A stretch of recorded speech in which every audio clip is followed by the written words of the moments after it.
নমস্কার বন্ধুরা, জ্ঞানামৃত মোটিভেশনাল চ্যানেলে আপনাদের সকলকে জানাই সাদর আমন্ত্রণ। আজকে আমি খুব গুরুত্বপূর্ণ একটা বিষয় নিয়ে আলোচনা করব।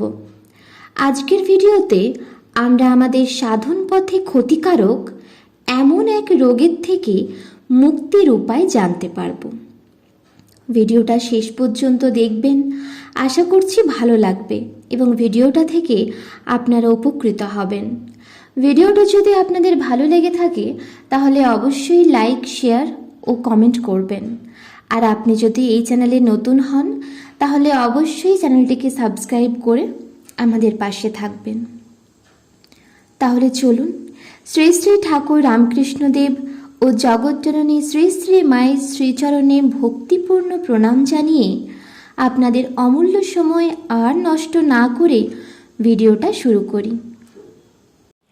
যোগীন মহারাজ একদিন শ্রী শ্রী ঠাকুর রামকৃষ্ণদেবকে জিজ্ঞাসা করলেন, ঠাকুর, মনের মধ্যে যখন কাম ভাব আসে, কাম ভাব আমাদেরকে আক্রমণ করে, তখন সেই কাম ভাবকে আমরা কিভাবে দূর করব?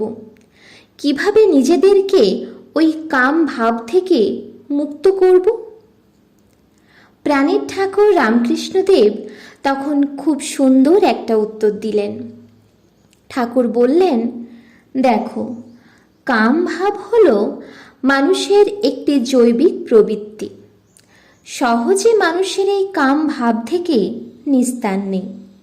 তবে কাম ভাব যখনই মনের মধ্যে আসবে তখনই খুব জোরে জোরে হাততালি দিয়ে হরিনাম করবে। তাহলে দেখবে তোমার মন কাম ভাব থেকে মুক্ত হবে। হরিনামের প্রভাবে কাম ভাব পালিয়ে যাবে। আশা করছি আজকের ভিডিওটা আপনাদের ভালো লেগেছে। এই রকমই আরও ভিডিও পেতে আপনারা আমাদের চ্যানেলটিকে সাবস্ক্রাইব করে আমাদের পাশে থাকবেন। জয় ঠাকুর, জয় মা, জয় স্বামীজি।